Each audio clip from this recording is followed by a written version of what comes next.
Hi friends, welcome back to my channel. ఈరోజు మీకు ఈ సీరియల్లో ఏం జరిగిందో తెలుసుకోవాలి అనుకుంటున్నారా? అయితే వెంటనే మనం సీరియల్లోకి వెళ్ళిపోదాం. ఇక రామరాజ్ అయితే పెళ్లి వాళ్ళ కోసం ఎదురు చూస్తూ ఉంటాడు.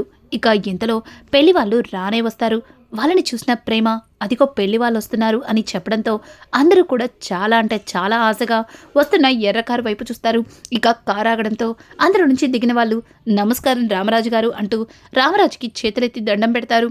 ఇక రామరాజు అయితే అయ్యో ఏంటండి ఇంత లేట్ అయింది అని అడగడంతో దారిలో కొంతమంది తెలిసిన వాళ్ళు కనిపిస్తే వాళ్ళతో మాట్లాడి వచ్చాను అంటూ ఇక పెళ్లి వాళ్ళైతే లోపలికి వెళ్తారు. ఇక వాళ్ళని చూసిన కుటుంబ సభ్యులందరూ కూడా చాలా సంతోషిస్తారు.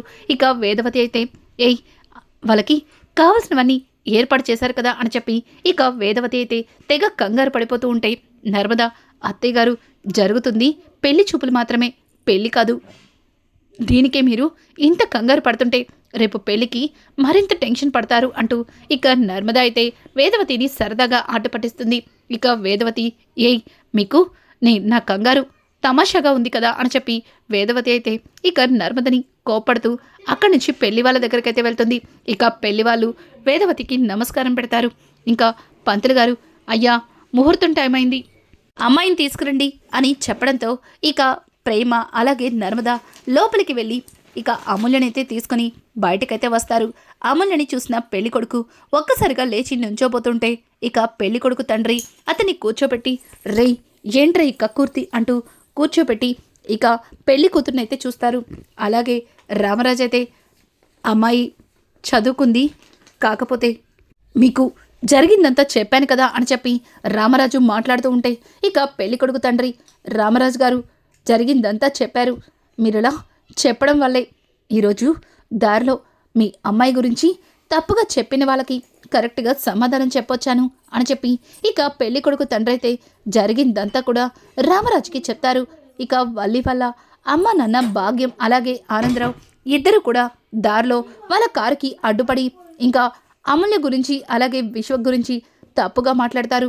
ఆ మాటల్ని విన్న పెళ్లి కొడుకు తండ్రి నవ్వుతూ వాళ్ళతో మాట్లాడుతూ ఇక భాగ్యం ఆనందరావు గురించి చెప్తూ వాళ్ళకి కరెక్ట్గా బుద్ధి చెప్పొచ్చామంటూ ఇక పెళ్లి కొడుకు తండ్రి అయితే రామరాజుకి చెప్తాడు.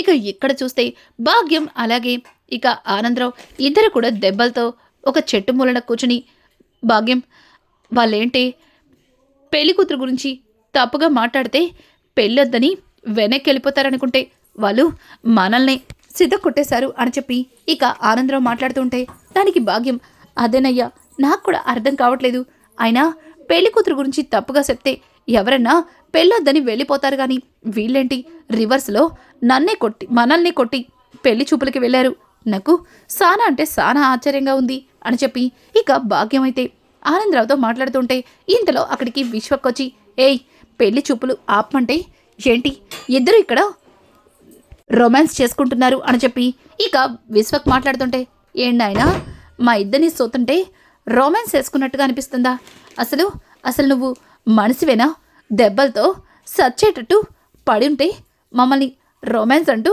సానా తక్కువ చేసి మాట్లాడుతున్నావు, సుడయ్యా నీ దగ్గర డబ్బులు తీసుకున్నంత మాత్రాన నువ్వు చెప్పిందల్లా చేతనంత మాత్రాన నువ్విట్టా మమ్మల్ని తప్పుగా మాట్లాడడం ఏం బాగాలేదు అని చెప్పి ఇక భాగ్యమైతే విశ్వక్ని మాట్లాడుతూ ఉంటే చూడండి మీరు మర్యాదగా వెళ్ళి పెళ్లి చూపులు ఆపుతారా లేక అమూల్యతో నాకు పెళ్లి జరిపిస్తారా, ఈ రెండిట్లో ఏదో ఒకటి చేయాలి, లేకపోతే ఆ మరుక్షణం మిమ్మల్ని ఇద్దరిని చంపేసి మీ కూతురు చేసిన తప్పుడు పనులన్నీ బయట పెడతాను, అలాగే నీ కూతురు ఆ ఇంటికి ఏ రకంగా కోడలుగా వెళ్ళిందో అన్నీ ఆ రామరాజుగాడి ముందు తెలిసేలా చేస్తాను అని చెప్పి ఇక విశ్వకైతే అక్కడి నుంచి వెళ్ళిపోతాడు.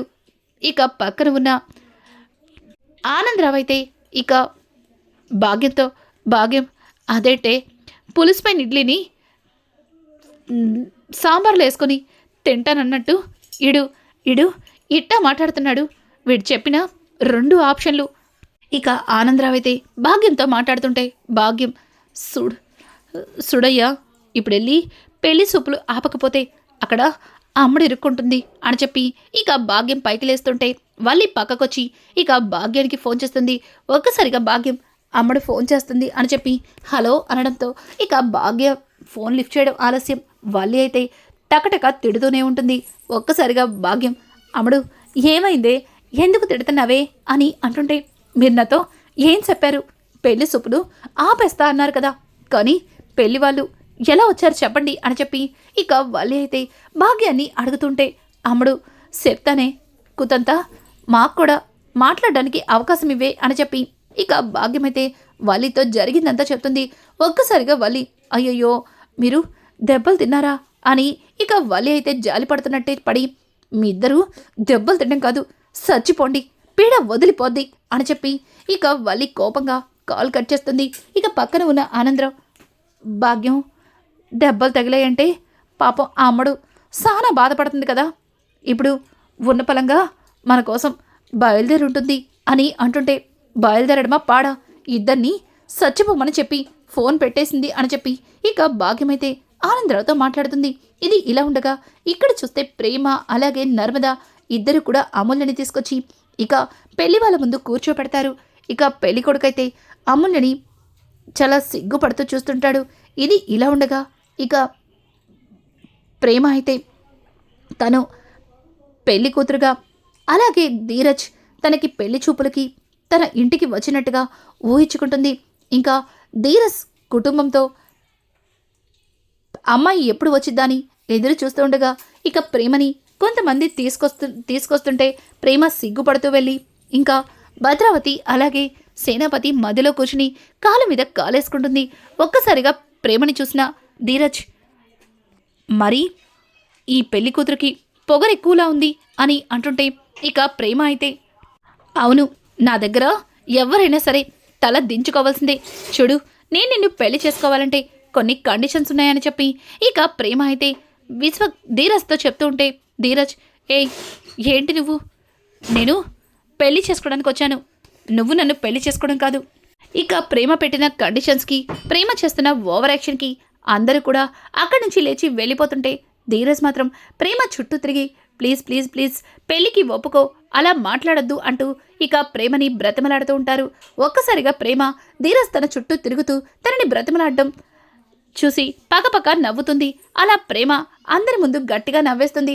ఒక్కసారిగా నర్మద అందరి వైపు చూస్తూ, ప్రేమ, ఇప్పటికైనా కళల నుంచి బయటికి రా, చూడు ఇక్కడ జరుగుతుంది అమూల్య పెళ్లి చూపులు అంటూ ఇక నర్మద అయితే ప్రేమని గట్టిగా గెలడంతో ఒక్కసారిగా ప్రేమ ఉలిక్కిపడి ఇక కళ్ళు తెరిచి చూస్తుంది.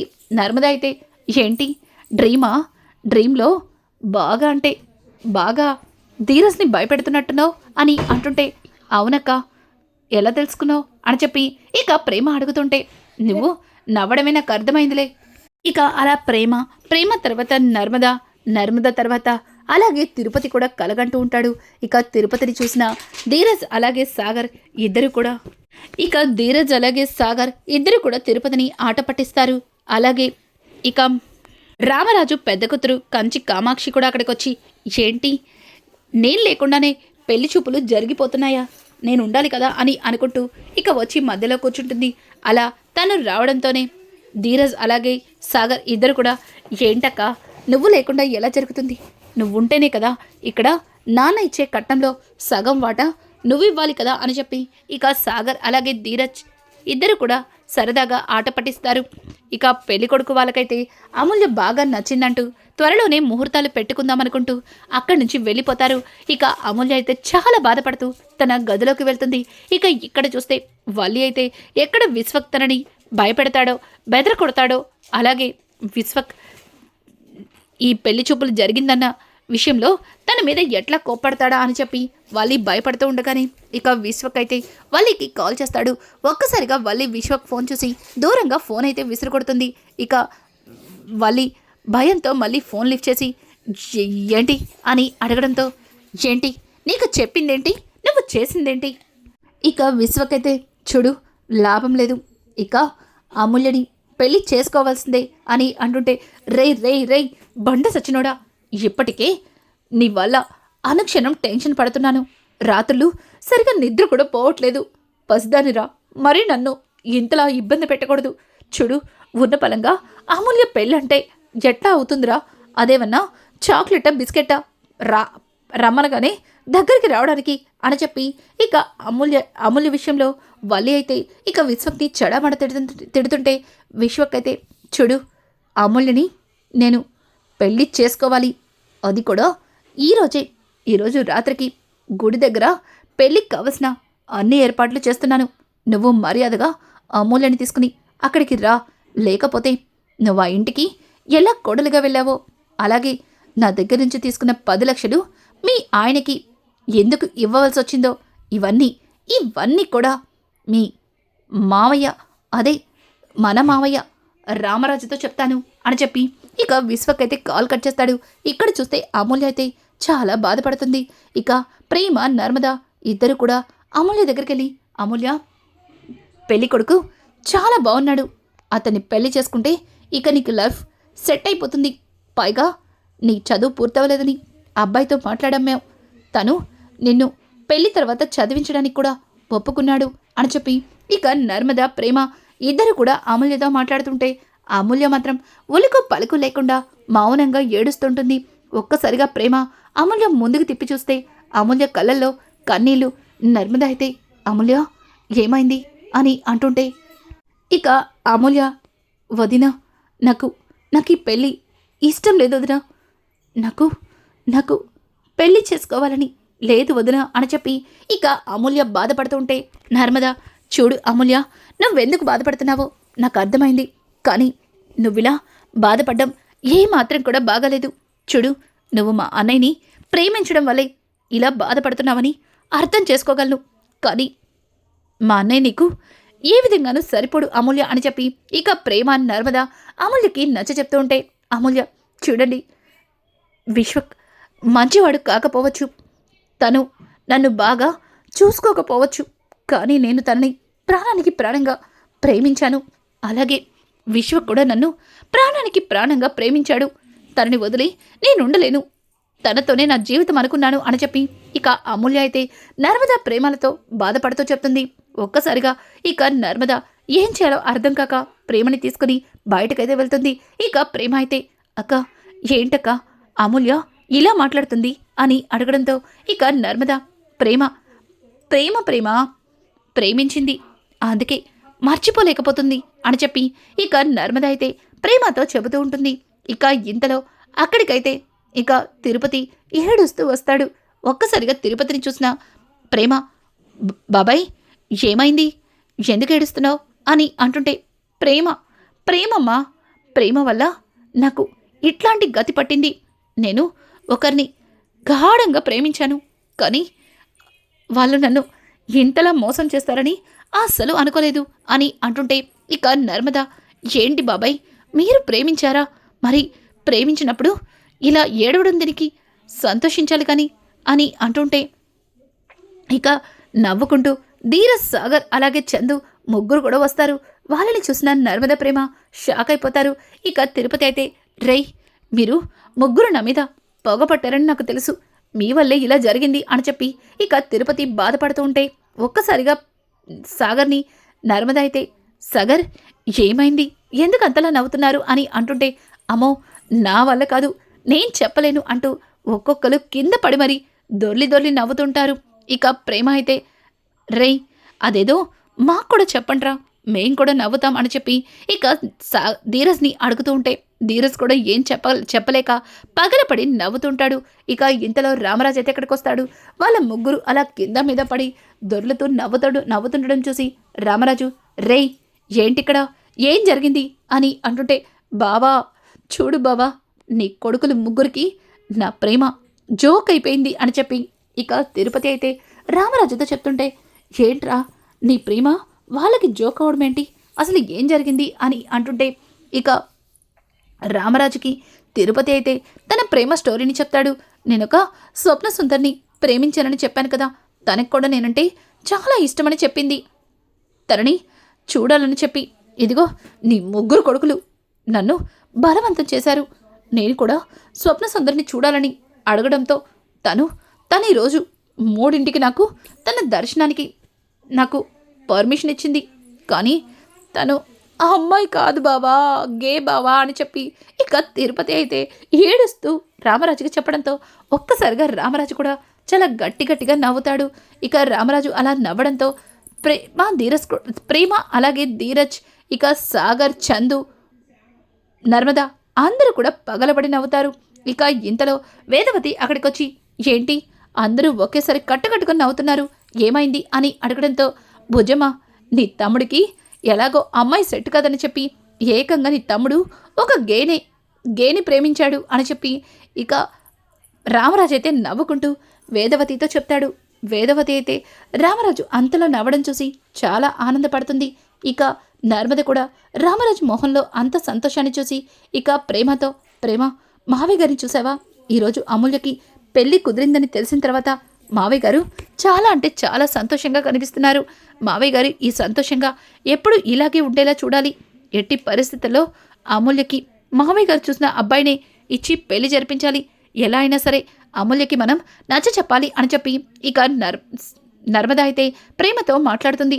ఇదంతా విన్న వల్లి అయితే, అమ్మో అమ్మో వీళ్ళు అమూల్యకి నచ్చచెప్పి ఈ పెళ్లి చేయాలని సొత్తున్నారు. అక్కడ ఆ బండోడేమో అమూల్యని రాత్రికి తన చెప్పిన దగ్గరికి తీసుకురాకపోతే నా బండారం మొత్తం బయట డంచుతానంటున్నాడు అని చెప్పి ఇక వల్లి మాత్రం గజగజ వణికిపోతుంటే ఇక చందు వచ్చి వల్లి భుజం మీద చేయి వేస్తాడు. ఒక్కసారిగా వల్లి భయంతో గట్టిగా అరుస్తుంది. ఇక చందు, వల్లి ఏమైంది, ఎందుకు అంత గట్టిగా అరిచావు అని అడగడంతో, బా నువ్వా, ఆ బండోడు అనుకున్నాను అని అంటుంటే, ఏంటి బండోడా, ఎవరు అని చెప్పి ఇక వలిని చందు అడుగుతుంటే ఇక చందుకి ఏం చెప్పాలో తెలియక, అది ఏం లేదులేబా, నిన్న నైటు ఒక పీడకల వచ్చింది, అందులో ఒక బండోడు సానా భయపెట్టాడు. ఇప్పుడు కూడా దాని గురించి ఆలోచిస్తుంటే నువ్వు అట భుజం మీద చెయ్యేసేసరికి ఆ బండోళ్ళ అనిపించింది అని చెప్పి ఇక వల్లి అయితే చందుతో చెప్పడంతో ఒక్కసారిగా చందు గట్టిగా నవ్వేస్తాడు. ఇక అమూల్య అయితే ఇక విశ్వక్తి కలవడానికైతే బయటకైతే వెళ్తుంటుంది. ఒక్కసారిగా అమూల్యని చూస్తున్న ధీరజ్, అమూల్య ఈ టైంలో ఎక్కడికి వెళ్తున్నావు అని అంటుంటే, అది అన్నయ్య నా ఫ్రెండ్ అని మాట్లాడుతూ ఉంటే, చూడు అమూల్య, ఈ టైంలో నువ్వెక్కడికి వెళ్తున్నావో అర్థం చేసుకోలేనంత చిన్నవాడినేం కాదు. చూడు, నువ్వు పెళ్లి కూతురివి, ఎప్పుడు పడితే అప్పుడు ఇలా బయటికి వెళ్ళకూడదు. అయినా నాన్న చెప్పారు కదా, పెళ్లి వరకు నిన్ను బయటికి వెళ్ళకూడదని, వెళ్ళు, లోపలికెళ్ళు అని చెప్పి ఇక ధీరజ్ అయితే అమూల్యని లోపలికి పంపించి అక్కడ ఎవరైనా ఉన్నారా అంటూ అటు ఇటు చూస్తాడు. ఇక విశ్వకైతే ధీరజ్ని కనిపించకుండా ఒక మూలన దాక్కుని ఉంటాడు. ఇక ధీరజ్ కూడా లోపలికి వెళ్ళిపోతాడు. ఛా, అమూల్యని కలవడం వీలు కుదరదు. ఈ వల్లి ఈరోజు ఖచ్చితంగా అమూల్యని తెస్తుందన్న నమ్మకం కూడా నాకు లేదు. అమూల్యని నేను ఎలా పెళ్లి చేసుకోను, అమూల్యతో ఎలా మాట్లాడను అని చెప్పి విశ్వక్ అయితే ఆలోచించడం మొదలు పెడతాడు. ఇక రానున్న ఎపిసోడ్స్లో విశ్వక్ అమూల్యని ఎలా పెళ్లి చేసుకోబోతున్నాడు, అసలు వల్లి అమూల్య విశ్వక్ల పెళ్లి ఎలా జరిపించబోతుంది, అలాగే రామరాజు విశ్వక్ని తన ఇంటి అల్లుడిగా అంగీకరిస్తాడా? ఇట్లాంటి లేటెస్ట్ ఎపిసోడ్స్ మీకు మరిన్ని కావాలి అనుకుంటే మా ఛానల్ని సబ్స్క్రైబ్ చేసుకోవడం మాత్రం మర్చిపోకండి. Thanks for watching. Hi friends, welcome back to my channel. ఈరోజు మీకు ఈ సీరియల్లో ఏం జరిగిందో తెలుసుకోవాలి అనుకుంటున్నారా?